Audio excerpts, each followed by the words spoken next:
Mtazamaji wa Dar es Salaam Tanzania TV, karibu tena katika kipindi hiki cha Meza ya Hoja, ukiwa nami mtangazaji wako Ganji Mashaka. Nipo maeneo ya Ngara mkoani Kagera, na leo hii nipo katika ofisi ya mawakili na tutazungumza kuhusiana na swala zima la umiliki wa ardhi. Kwa majina ninaitwa Mwangaza Gwabunga Gerard. Nipo ofisi ya Bajosa Attorney Advocate ya Ngara. Nina serve hapa kama afisa sheria. Ndio. Yes. Sawa. Ukiwa kama afisa sheria, kuna machache ningependa tuzungumze kuhusiana na migogoro ya ardhi na swala zima la mirathi. Karibu.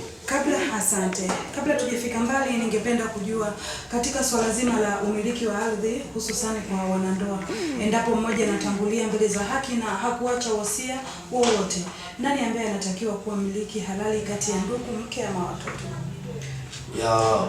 Kwa upande wa umiliki wa ardhi, kwa upande wa wanandoa, pale ambapo mwanandoa anakuwa mmoja wapo anakuwa amefariki, tuangalie ni nani anakuwa mmiliki halali kati ya mwanandoa, watoto na ndugu. Kwanza, kama marehemu anakuwa hajaacha wosia, tunasema kwamba utaratibu unaotakiwa kufuatwa ni kwamba familia inatakiwa ikae kikao, msimamizi wa mirathi ambaye atabarikiwa na mahakama kwa msimamizi wa mirathi ili aweze kuvaa viatu vya marehemu. Baada ya hapo sasa, tunasema kwamba marehemu akiwa amefariki akiwa alikuwa na mali, maana yake sasa hizo mali ndio tunaziweka kwenye mgawanyo wa mali za marehemu. Kwa hiyo awe mke au mme ambaye amebaki, watoto wana haki ya kufanyaje? Wana haki ya kumiliki mali. Tukienda kwa upande wa ndugu wa marehemu, hiyo ni pale ambapo labda marehemu alikuwa ameacha wosia. Kwa hiyo kama alikuwa hajaacha wosia, wosia unaweza kuwa kwenye maandishi au mdomo. Kwa hiyo kama alikuwa hajaacha wosia wowote, sawa, ndugu hawezi kusumbua familia ya marehemu kwenda kudai mali. Ulipozungumza kwamba kuna wosia wa maandishi ama wa mdomo, itakuwaje endapo huyu marehemu alikuwa akizungumza na mke wake ndani kwa kumwambia kwamba hizi mali ni halali yako, lakini anapotangulia mbele za haki, baba au mama anakuta kuna wosia mwingine wa maneno tofauti, wosia wa maandishi tofauti na wosia wa maneno ambao walikuwa wameuacha? Hii nayo inaweza ikashughulikiwa vipi?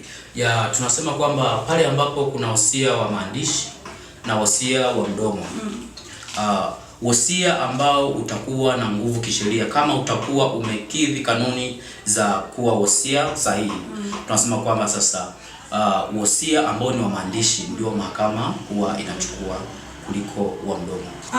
Ni hatua gani sasa ambazo huwa zinachukuliwa endapo mtu anavamiwa katika ardhi yake, aidha na ndugu, majirani au marafiki wa marehemu? Akiwa anataka umiliki wa eneo, kimsingi hapo sasa tunasema kwamba yule ambaye anadai haki ya ardhi, kuna hatua za kufuata. Hatua ya kwanza, inatakiwa anayedai umiliki wa ardhi kwamba ni ya kwake, inatakiwa aende baraza la kata la ardhi, kwa ajili ya usuluhishi. Tunasuluhisha tu. Kwa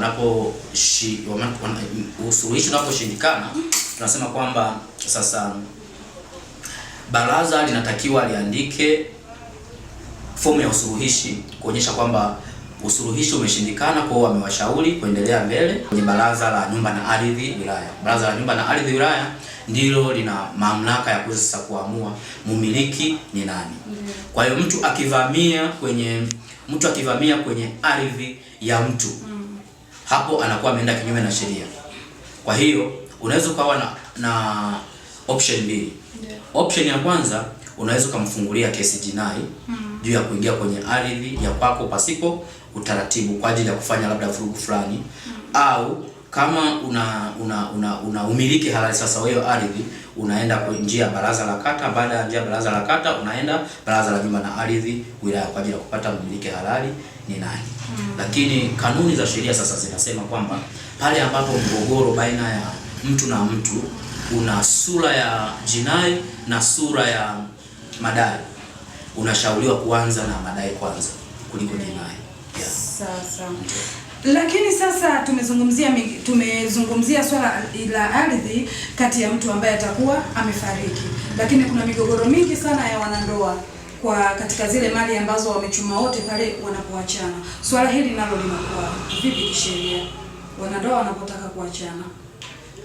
Wanandoa wanapotaka kuachana, kwanza mali haziwezi kugawanywa kama ndoa haijavunjwa. Ndio. Kwa hiyo unapopeleka shauri la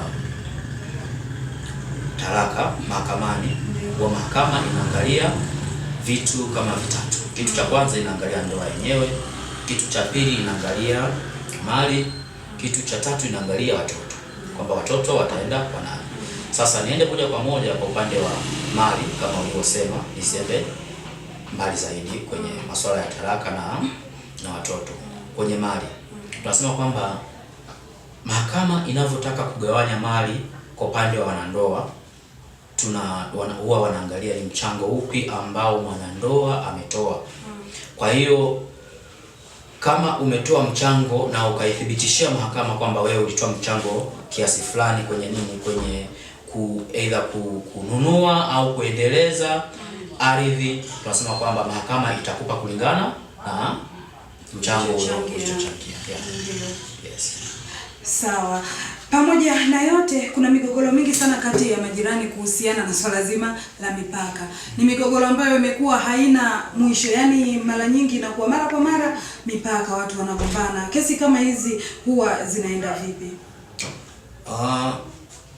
Utaratibu wa kesi za mipaka, kwanza inatakiwa tu ianzie kwenye uongozi wa mazingira yale, kama mazingira ya kawaida tu, kwamba unaweza kumchukua labda balozi au mkuu wa eneo lile, kama ni familia, labda mkuu wa familia kwa ajili ya kuonyesha mipaka. Labda ikishindikana hapo, mtu akaendelea labda kuvuta mpaka wa jirani na kuingilia eneo fulani, sawa, hiyo pia ni sawa na mgogoro wa ardhi vile vile. Ni sawa na mgogoro wa ardhi vile vile. Kwa hiyo kama wameshindwa kuelewana na kusuluhisha, basi hapo sasa inatakiwa wafuate utaratibu kama tulivyoeleza kwamba mimi ninapitisha hapa na hapa. Kwa hiyo mtu ataweza kutafuta sawa ushahidi kwamba mimi napitisha hapa na sio hapa.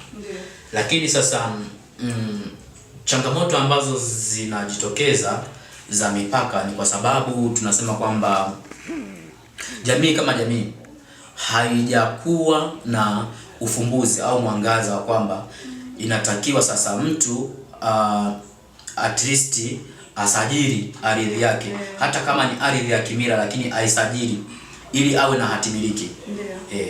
Ndio. Ambavyo havijapimwa.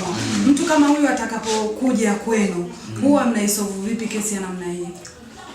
Kwanza tunasema kwamba kimsingi ardhi kama ardhi, mtu hawezi kununua ardhi bila maandishi. Hicho ni kitu cha kwanza. Yaani unaponunua ardhi, huwezi kununua ardhi kama unavyoenda kununua labda pipi. Lazima kuwe na maandishi. Na ndilo takwa la sheria ya ardhi. Ndivyo inavyotakiwa. Kwa hiyo kuhusu ni nani anatakiwa awepo, aidha kiongozi wa maeneo yale. Kiongozi wa maeneo yale ni muhimu kuwepo, japo sio lazima. Kiongozi wa maeneo yale ni kwa ajili tu ya kusaidia, labda kama kuna mtu mwingine atakuja kununua mbali, sawa, ikitokea labda yule aliyeuza kwa mara ya kwanza anataka auze kwa mara ya pili, kiongozi anaweza kumwambia ili eneo ilifanyeje, ilishauzwa.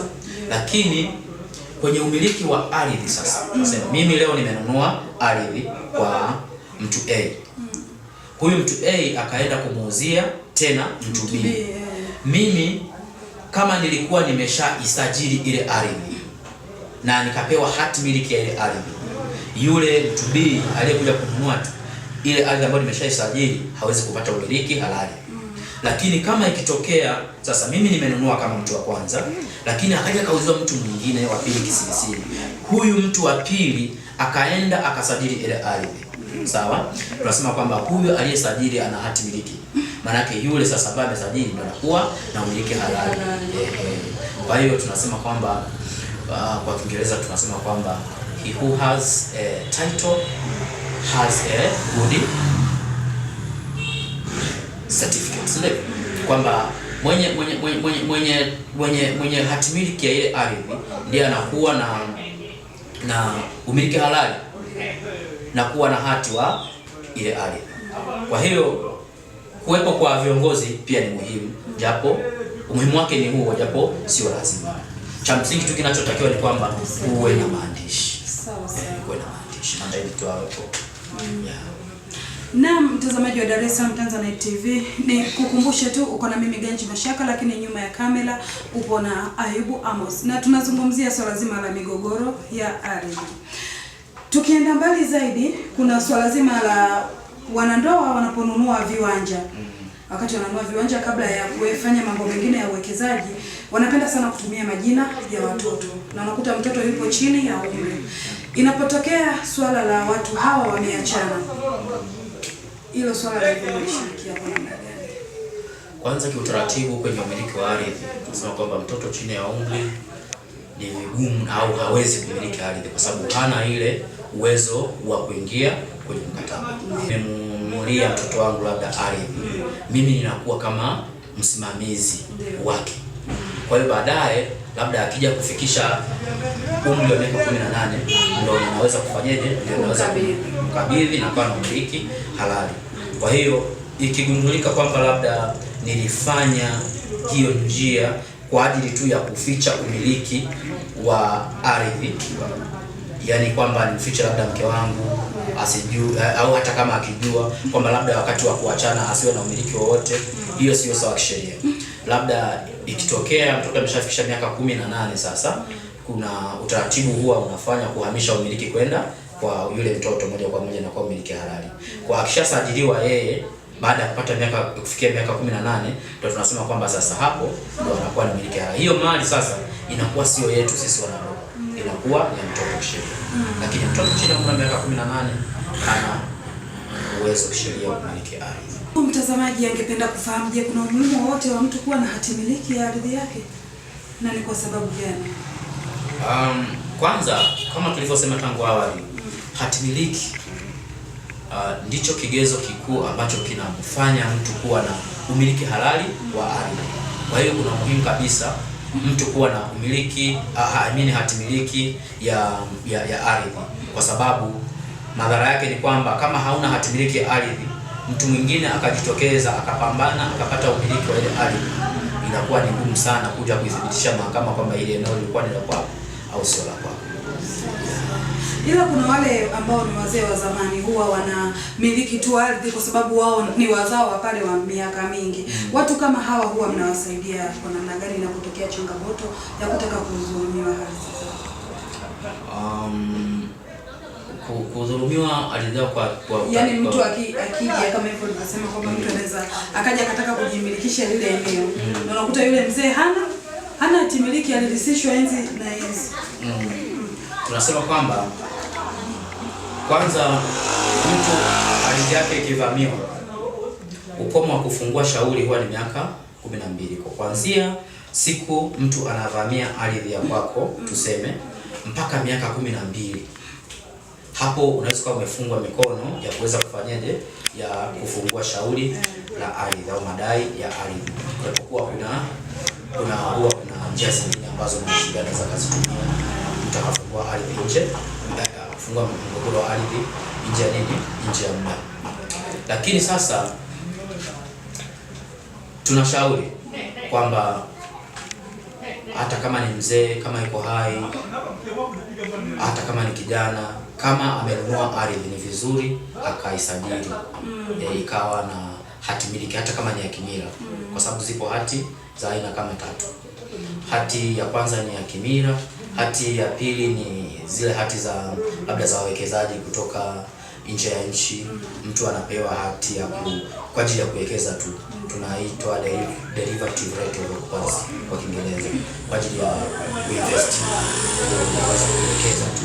Hati zingine ni hizi za ndani ya mamlaka ya mji ambazo zimepimwa viwanja. Kwa hiyo ni vizuri mtu kuwa na hati miliki. Ndicho kitu cha kwanza cha muhimu sana upande wa ardhi. Nini kifanyike ili kuweza kuepusha migogoro hii ya ardhi? Kitu cha kwanza ambacho nakiona kinaweza kikawa ni muhimu sana, labda kama serikali inaweza ikajikita kwenye kutengeneza labda makundi ya wanasheria au tume kwa ajili ya kuelimisha sasa huko vijijini kwamba mtu ili aweze kuwa huru au kuwa salama kwenye ardhi yake inatakiwa awe na hatimiliki. Kwa hiyo elimu kwanza inatakiwa ifanyeje, ifike vijijini. Ukiangalia baadhi ya vijiji tofauti vya Tanzania, wengi hawana ile elimu ya kwamba mtu anatakiwa kuwa na nini, kuwa na hatimiliki.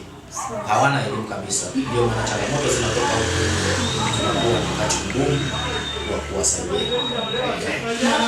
Na zungumzia na hao wanandoa wanaacha wosia ili kuepuka migogoro ya mali. Wosia ni muhimu sana kwa upande wa mtu yeyote, japokuwa sasa jamii yetu ina mtazamo tofauti kwenye upande wa elimu ya wosia. Mfano, mtu sasa hivi ukimpa elimu ya wosia anaanza kuwaza kwamba anaenda kufa, lakini kimsingi tunasema kwamba wosia, hata mtu wa miaka 18 ambaye ana mali, kwa sababu sheria inasema kwamba ukiwa na mali kuanzia 1000 shilingi 1000 unaweza kufanyaje ukaandikia wosia. Kwa hiyo ni vizuri watu kuandika wosia. Wosia sio kwamba uko limited au uko free kwa upande wa mali ulizonazo tu.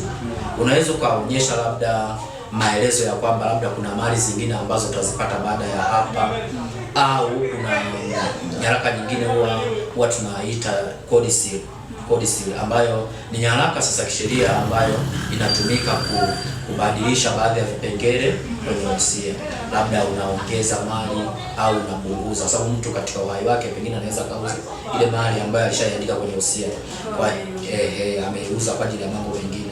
Kwa hiyo codicil inasaidia pia kubadilisha au kuamend kile kipengele. Kwa hiyo mtu anaweza kuandika wosia kwa wakati wowote. Na mtazamaji wa Dar es Salaam Tanzania TV, na hivi ndivyo tumemaliza katika kipindi hiki cha Meza ya Hoja, lakini kutakuwa na muendelezo kuhusiana na elimu hii ya migogoro ya ardhi na mirathi. Ili kuweza kujua mengi zaidi, usiache kuendelea kufuatilia Dar es Salaam Tanzania TV. Ulikuwa na mimi Ganji Mashaka, lakini nyuma ya kamera upo na Ayubu Amos. Mpaka wakati mwingine, endelea kuwa nasi. Asante.